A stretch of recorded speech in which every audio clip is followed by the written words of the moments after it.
Good morning, CTE community. Welcome to the Non-Traditional Fields under Perkins 5 webinar. My name is Amy Julian, and I'm with the Illinois Center for Specialized Professional Support here at Illinois State University. We're excited to have all of you in attendance today. Just a few little housekeeping notes as we get started. All of the attendees are in listen-only mode, so you are currently muted. If you would like to participate and speak, please raise your hand and we will unmute you. This webinar will be recorded and is recorded, and we'll send out the recording to all the participants once it is posted on our website. Give us about 24 hours to do that. In addition, if you have questions as we proceed through the webinar, please post those in the question box pane so we can address any questions you might have, and we will stop periodically to address questions. Our presenter this morning is Brittany Boston, and I'm going to hand the floor over to Brittany and let her go ahead and get started. Thank you all. Good morning, everyone. As Amy said, my name is Brittany Boston, and I am a research coordinator here at ICSPS. So thank you for joining. And this webinar is going to be sort of an overview for some of what non-traditional fields is, but then also we'll take a look at some of the changes and updates that have occurred under Perkins 5. So before we get into the meat of it, I do kind of want to share what and who the Illinois Center for Specialized Professional Support is for those of you who may not be familiar with our center. So we are responsible for creating, supporting, and delivering professional development for career, technical, and adult education professionals across the state. Our focus is on college transition, recruitment, retention, and completion, and especially when it comes to all of those entities as it pertains to special population learners. So what are special populations? And under Perkins 5, these special populations did get somewhat of a facelift. We've had some minor changes to some existing ones and some new additions as well. So the non-traditional fields also falls under this larger umbrella of special populations. So when we say special populations, we're referring to individuals with disabilities, both cognitive and physical, individuals from economically disadvantaged families, and this includes low-income youth and adults, individuals preparing for non-traditional fields, which is what this webinar is about, and we'll go into further detail, single parents, including single pregnant women, English learners, out of workforce individuals, which from Perkins 4 has encompassed the displaced homemakers as a special population. And some of the newer ones to this party are homeless individuals, and the term homeless, Perkins reverts to the definition from the McKinney-Vento Act as far as what homeless actually means. They've also added foster care involved youth, so this includes youth who are either currently in or have aged out of the foster care system. And then they also added youth with a parent in the active armed forces. So that's just a quick overview of what special populations are in that larger umbrella that non-traditional fields falls under. So what are non-traditional fields? So Perkins 5 defines non-traditional fields as those occupations or fields of work for which individuals from one gender comprise less than 25% of the individuals employed in that particular occupation or field. And so this can include careers in computer science, in technology, or really any current and emerging high skill occupations. So how has non-traditional fields changed under Perkins 5? There haven't been too many major changes. The definition is still the same, but one of those key components that has changed is that performance indicator, both for secondary and post-secondary. And so as you can see, under Perkins 4, it was really looking at student participation and completion that lead to those non-traditional fields or non-traditional occupations. Now with Perkins 5, it's shifted a little bit and focuses on the percentage of CTE concentrators in career and technical education programs and programs of study that lead to non-traditional fields. So what exactly is a CTE concentrator? So Perkins 5 defines a CTE concentrator for both the secondary and post-secondary level. So at the secondary level, a concentrator is a student served by an eligible recipient who's completed at least 2 courses in a single career and technical ed program or program of study. For the post-secondary level, again, it has to be a student enrolled in that eligible recipient, but they need to have earned at least 12 credits within a CTE program or program of study, or completed a program that encompasses fewer than 12 credits or the equivalent.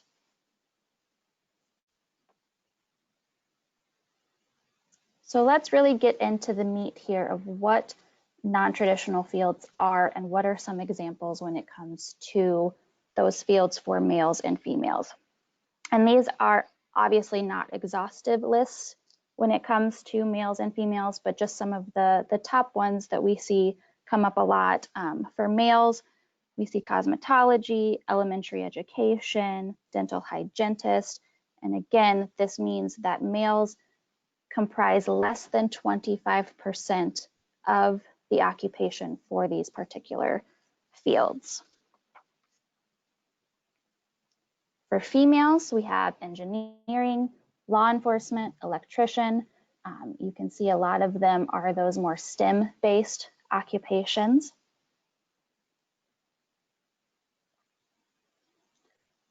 So to get these individuals interested in non-traditional fields, one of the biggest things is really just exposure and knowledge as to what occupations and what careers are out there for them. A lot of our students don't know that they can go into underwater welding if they don't know that underwater welding exists or if they aren't exposed to it. A good example is if we all look back at our childhoods, the careers and occupations that we were exposed to, whether it was via our family or our friends or our friends' parents, that, whether we're aware of it or not, in some way, shape, or form, shaped the choices that we made as to the careers or occupations that we either chose to go into or those that we maybe chose to avoid.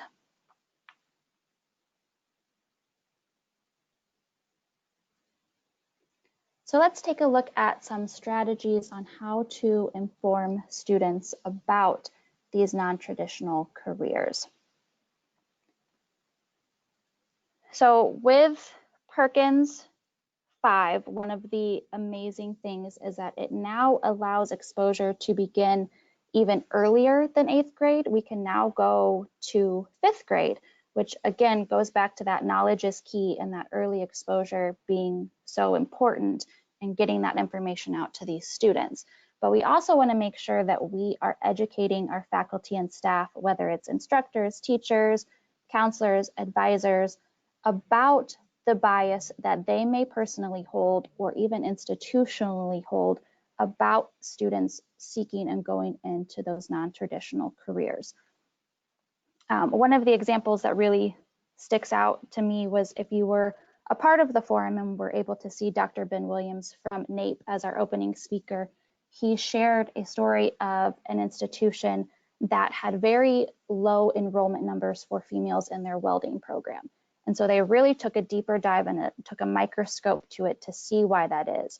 And one of the issues they found was that their safety equipment was 3 sizes too big for females currently enrolled in that program. And so that's one of those little micro messages that you're sending to students that kind of says, you know, maybe you don't really belong here.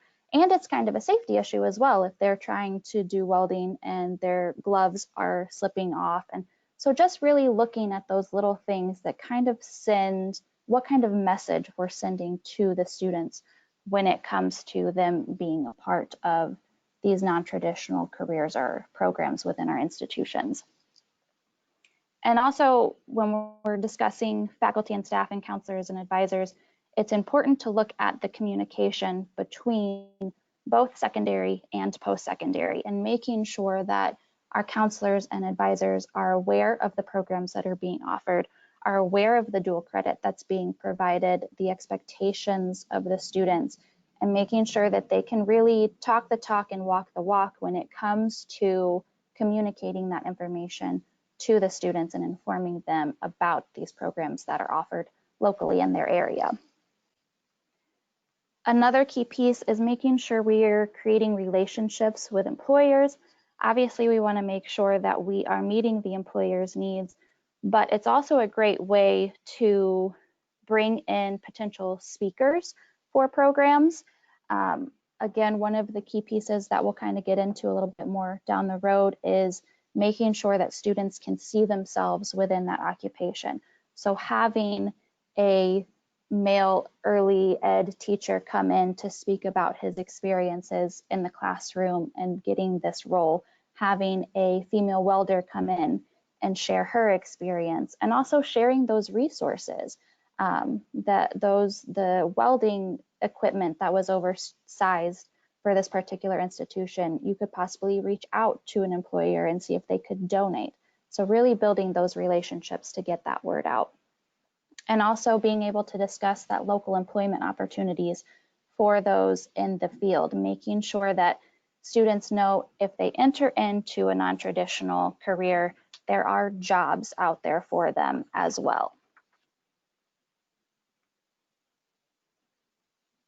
So some more information on marketing, looking at whether it's for a non-traditional program or any CTE program, looking at using multiple forms of media to really reach not only students, but parents.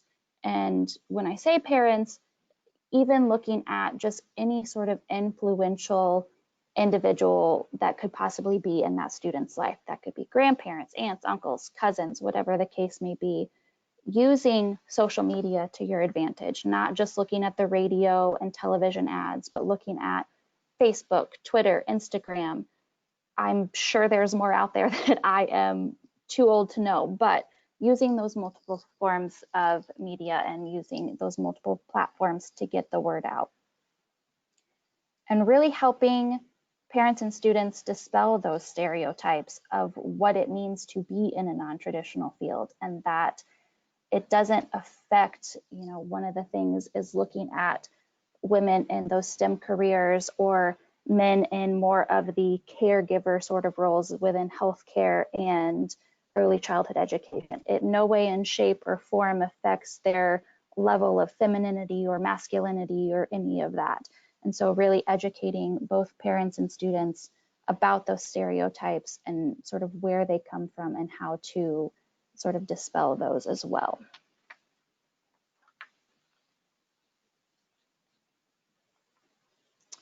Another one is, again, bringing those parents in, and it's really more so about that exposure. That early exposure is really important, and when you're talking about those younger ages, parents are extremely influential in what their children and their students, sort of the paths that they take. So letting them know about the range of occupational options, and I think healthcare is one of those big ones. It's not just doctor or nurse. There's physician's assistants, there's physical therapists, there's so many other aspects that you can go into, and letting them know of all the choices they really do have at their fingertips. And emphasizing the potential earnings for non-traditional careers.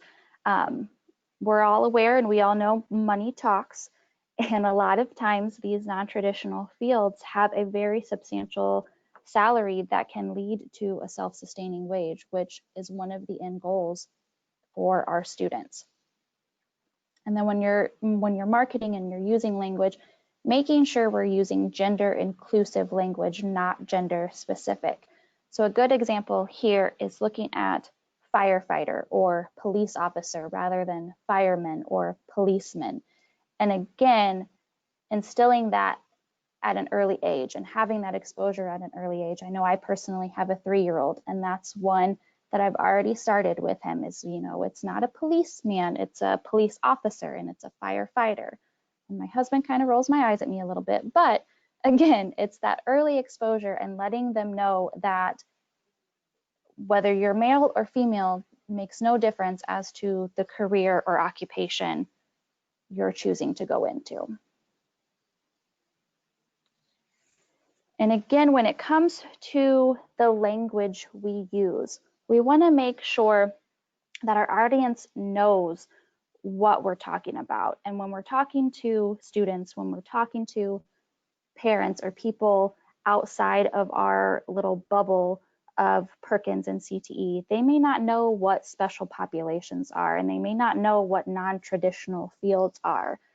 And when you're looking at students, using that word non-traditional may be a turnoff already or a barrier, because does anyone really want to be non-traditional? Maybe we do, but making sure that we're using language that they can recognize and they know what you're talking about and speaking to.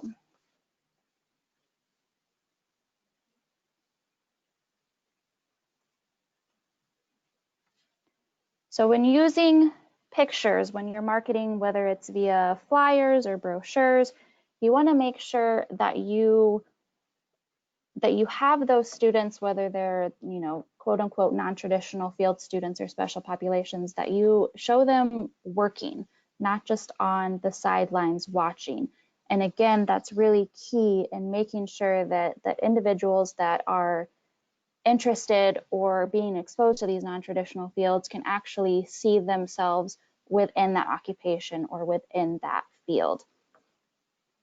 But at the same time, you also want to include pictures with individuals in context and making sure that you show that their personality or identity is not just work related and that there are other aspects of them as well.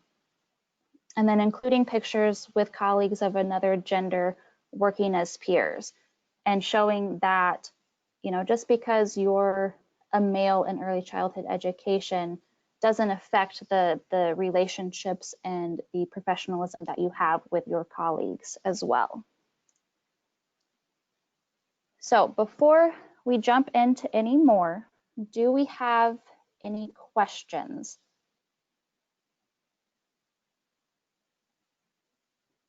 If you have questions, please feel free to post those in the question pane, or if you'd like to raise your hand, I'd be happy to unmute you and you can speak. Give everybody a couple seconds to write their questions. Or feel free to raise your hand and I'm happy to take your questions.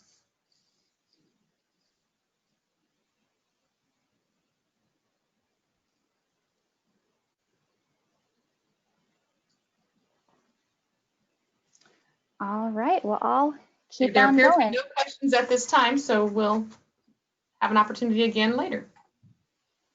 All right, so now we want to jump into some strategies to support students. So you've marketed, you've recruited these students, and now you have them enrolled and involved in your program.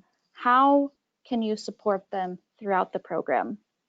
So a key thing is when you have that orientation, making sure that you're providing information to these students, and not just for non-traditional fields, but for CTE programs in general, allowing them to have information as to what sort of support services are available to them, whether that is childcare or transportation, whatever the case may be, having them know up front some of the resources and support services that are available at their program. And also really in the beginning, initiating those hands-on experiences, whether it's through facility tours, whether it's through having speakers come in and bringing in, obviously you can't bring in welding equipment to the classroom as a speaker, but bringing in some items that they work with on a day-to-day basis and really getting students the opportunities to get that hands-on experience and really see what it will be like on a day-to-day basis to be in that career.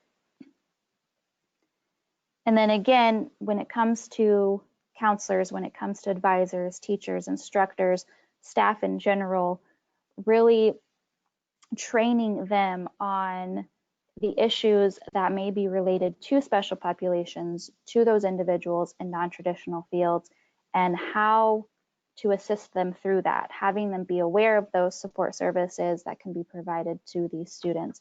And really, like I said, having them be able to walk the walk and talk the talk when it comes to informing these students and working with them and providing those supports to them. And again, we're back at the parents, really involving those parents in developing a career plan, especially when you're looking at the secondary system. Parents are extremely influential when it comes to the path that their student or their child may choose when it comes to their education choices. So we really want to make sure that we involve them in this whole process as well. Looking at speakers and presenters in the classroom that can serve as role models. And this goes back to the piece of wanting these students to really see themselves within the career occupation of choice and seeing individuals that represent them, that look like them, that come from the same backgrounds as them, being successful within these careers and these occupations. And mentoring is a wonderful way to do that, whether it's with former students who have graduated and are now in these occupations and being successful, whether it's with professionals in the field, really connecting students with those working in non-traditional fields. And this can be, it doesn't need to be something that meets face-to-face. It doesn't need to be a group meeting. You can do alternative mentoring strategies, whether it's through the internet, whether you're emailing back and forth or Skyping, or whether it's just even, it may not be with one individual, it may be a connection to those professional organizations and really feeling as if they are involved and have a place within that occupation. So before we get into some of the resources and professional development we have coming up, I do want to open it up again to any questions or comments that we may have. Right now, I don't see any questions. Does anyone like to raise their hand and we can address any questions you might have? Or please post those in the question box. I have been posting some little notes in the chat pane. If you'd like to post your question there, feel free to post your question there as well. But for right now, Brittany, I think we are good to keep moving forward. All right, well, we'll keep jumping through. So these are some of the resources that ICSPS has created in coordination with ICCB and ISBE. Currently, I'm only showing the ones for non-traditional careers. These flyers or pamphlets really go into, we call them our super strategy documents, and they go into recruitment, they go into retention strategies, and these are the ones that we currently have available on our website. We cover all of the special populations, not just non-traditional fields, but I do want to make note that these are in the process of being updated because, as I had shared earlier, PERKINS 5 has made some changes and additions to those special populations. So we are in the process of updating these. They will be made available January, February of 2020. So I just want to make you aware that these are great resources and they are available on our ICSPS website, but we will have new ones coming out and adding the additional special populations of foster care and armed forces and so on and so forth.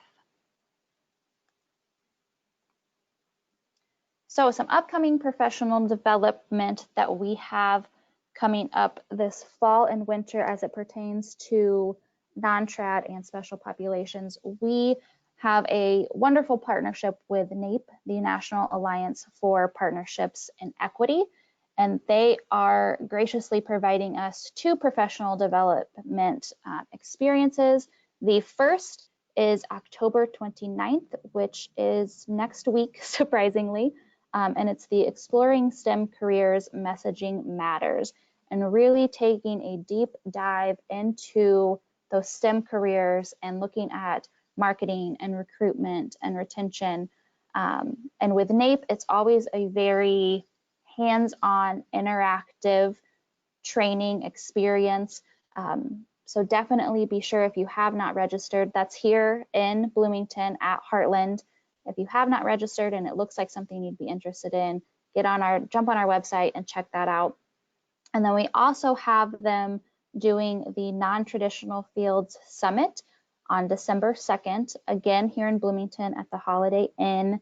And that is really focusing in on the non-traditional fields and those students that are interested in these non-traditional fields, how to educate the public about them, how to get them involved, and how to retain those students as well. And again, it will be very hands-on, interactive session as well, both of those presented by NAEP. And registration and more information is on our website, which I will share here on a later slide. So I'm going to open it up one more time for questions. And as always, after the webinar, if questions come up or if you want more information on any of the resources we have as pertains to non-traditional fields or special populations, my email address as well as Amy Julian's email address are there. Please feel free to reach out to us and we can assist you in any way we can. So any questions about the information I've shared? We do have a couple questions. Okay. Regarding the concentrator definition, 12 credit hours completed, is that within a fiscal year or is that within a program? Amy, I might have to direct that one to you. It's within a program year. Yeah, it's within a program. So hope that answers your question, but yes, it's within a program.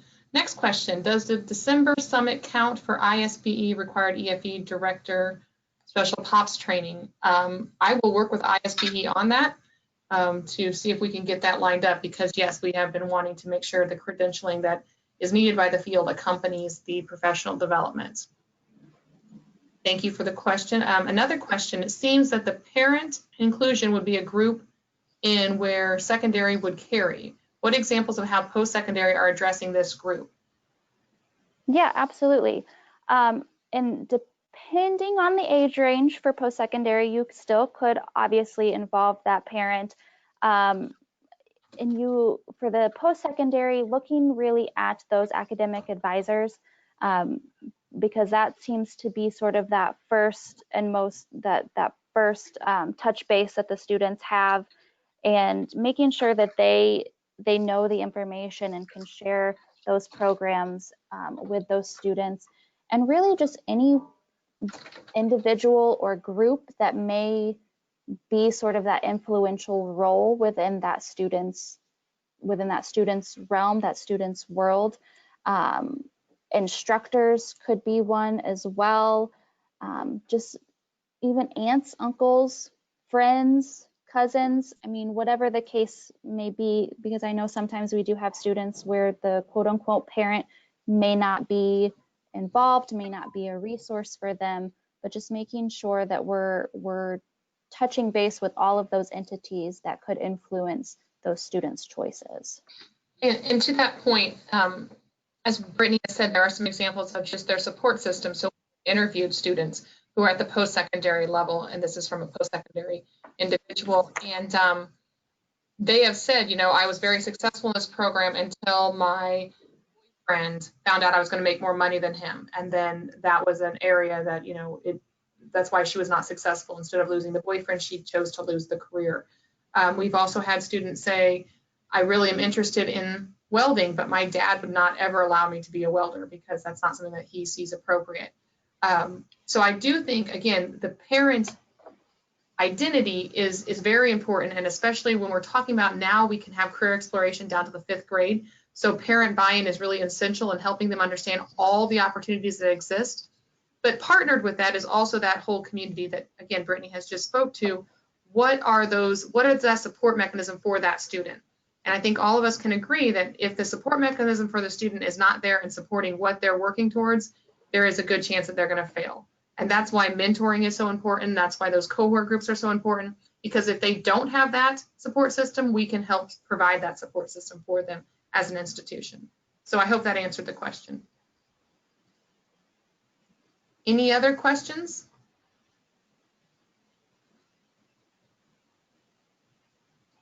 That looks like everything for now. Thank you. Okay. Well, that is all we have for today. So I want to thank you guys so much for being a part of the webinar. We do have our website up here, and this will take you to our ICSPS homepage, and you can always type in non-traditional or special populations within our search field, and that will pull up all of the resources that we currently have on our website. It will pull up previous webinars that we have archived and posted on the website. So you can learn and brush up on all things special populations and non-traditional fields. This webinar, this presentation, will also be posted and shared on the website. If there are individuals you would like to share it with, or who were unable to be on the call today, we will also post this. And as always, like I said, if you have any questions, please feel free to reach out to myself or Amy.